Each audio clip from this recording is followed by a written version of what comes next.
Hello guys, ഞാനാണ് guys മണിസലോ നാടൻ യൂട്യൂബറാണ് guys. ഞാനുള്ളത് പാറക്കടവ, ചെമ്മാട് അടുത്തുള്ള പാറക്കടവുള്ളത്. പാറക്കടവിൻ്റെ പാലാണ് ഈ കാണുന്നത് ഗൈസ്.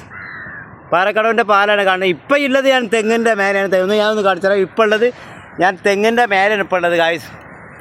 മലപ്പുറം ജില്ലയിലെ തിരൂരങ്ങാടി അടുത്തുള്ള ചെമ്മാട് അടുത്തുള്ള പാറക്കടവിൻ്റെ ഭാഗത്താണ്. പാറക്കടവിൻ്റെ പാലാണ് കാണുന്നത്. പിന്നെ അപ്പുറത്ത് ഒരു വലിയൊരു ബിൽഡിങ് പോകുന്നുണ്ട്. ആ ബിൽഡിങ്ങിൻ്റെ പേര് പിന്നെ പറഞ്ഞുതരാം, അത് എന്താണെന്നുള്ളത് ഓർമ്മയിലാണ്ട് വരുന്നില്ല. ആ ബിൽഡിങ്ങിൻ്റെ പേരാണ് ഹൈലൈറ്റ് സൂപ്പർ മാർക്കറ്റാണ്. ഹൈലൈറ്റ് ഇതാണ് വരുന്നത്. വലിയ വലിയ ബിൽഡിങ്ങാണ്. അതാ കാണുന്നത്. ഗ്രൈനൊക്കെ കാണുന്നുണ്ട്. ഗ്രൈൻ നമുക്ക് വണ്ടി പാർക്ക് ചെയ്യാനുള്ള മേലെ തട്ടായിട്ടുള്ള പാർക്ക് ചെയ്യാൻ വേണ്ടിയിട്ടുള്ള ഗ്രൈനാണ്. ഇതാണ് നമ്മളെ പുഴ എന്ന് പറഞ്ഞു കഴിഞ്ഞാൽ പാറക്കടവുള്ള പുഴയാണ് ഈ കാണുന്നത്. ഈ ഭാഗത്ത് പോയി കഴിഞ്ഞാൽ അവിടെ 2-3 പുഴയുണ്ട്. പക്ഷേ നമുക്കിവിടെ വലിയ തെങ്ങ് കിട്ടിയില്ല. വലിയ തെങ്ങ് കിട്ടാത്തതുകൊണ്ടാണ് നമുക്ക് പുഴയോട് ചാരിയിട്ടുള്ള വലിയ തെങ്ങ് കിട്ടിയില്ല. വലിയ തെങ്ങ് കിട്ടിയിരുന്നെങ്കിൽ ആ ഭാഗത്തൊക്കെ കിട്ടിയിരുന്നു. 2-3 ഭാഗമുള്ള ഇതാണ് കിട്ടുന്നത്, പക്ഷേ കിട്ടിയില്ല. എന്ന മാതിരി ഈ പുഴ ഇങ്ങോട്ട് പോകുന്നുണ്ട് കേട്ടോ. ഈ ഭാഗത്തേക്ക് നേരെ അങ്ങോട്ട് പോകും. കുറേ ആ ഭാഗത്തേക്ക് പോകുന്ന ഒരു പുഴയും കൂടിയാണ്. പക്ഷേ നമുക്ക് കിട്ടിയില്ല, ആ തെങ്ങ് കിട്ടിയില്ല.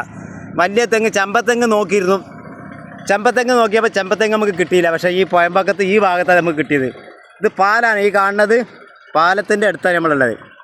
പാറക്കടവ് പാലാണ് കാണുന്നത്. അപ്പുറത്ത് ആ ക്രെയിൻ്റെ അടുത്ത് കാണുന്നതാണ് പാറക്കടവിൻ്റെ പിന്നെ പണ്ടത്തെ ഓട്ടിങ് കമ്പനിയാണ്. ഇപ്പോൾ ഓട് കമ്പനി കമ്പനി ഉണ്ട്, പക്ഷേ ഓടിൻ്റെ ഇത് നമുക്കറിയില്ല. ഈ ഭാഗം വന്ന് കൂടുന്നത് 2 ഭാഗമായിട്ടാണ് വരുന്നത്. 2 കൻഫായിട്ടാണ് വരുന്നത്. ഈ ഭാഗത്തൊരു ഭാഗം, ഈ ഭാഗത്തൊരു പുഴയും വരുന്നുണ്ട്. പിന്നെ ഇപ്പുറത്ത് വരുന്നതാണ് മമ്പുറത്ത് നിന്ന് വരുന്ന ഒരു പുഴയും കൂടിയാണ് ആ ഭാഗത്ത് കാണുന്നത്. പക്ഷേ അത് കാണുന്നില്ല. അപ്പുറത്തൊരു തോണിയും കൂടി കിടക്കുന്നുണ്ട്. നമ്മൾ വലിയ ഒരു തെങ്ങിൻ്റെ മേലെയുള്ളത് ഗൈസ്. അതെ, പിന്നെ വേറെ ഒരു കാര്യം പറയുന്നത് വെച്ചാൽ നാളെ ഞാൻ നാട്ടിൽ പോവാണ്. നാട്ടിൽ പോകണ പറഞ്ഞേന്. ഞാൻ നാളെ പോവാണ്. നാളെ സലാലയ്ക്ക് പോവാണ്. നാളെ വൈകുന്നേരം 5 മണിക്ക് പെരയിൽ നിന്ന് ഇറങ്ങും. പിന്നെ 8 മണിക്ക് കോഴിക്കോട് നിന്ന് ഇങ്ങോട്ട് മസ്കറ്റിൽ കയറും ഗൈസ്. അതെ. ആ ഒരു കാര്യം കൂടി നമ്മൾക്ക് പറയാം. ഓക്കെ, വീഡിയോ ലോങ് ആയി തോന്നുന്നുണ്ട്.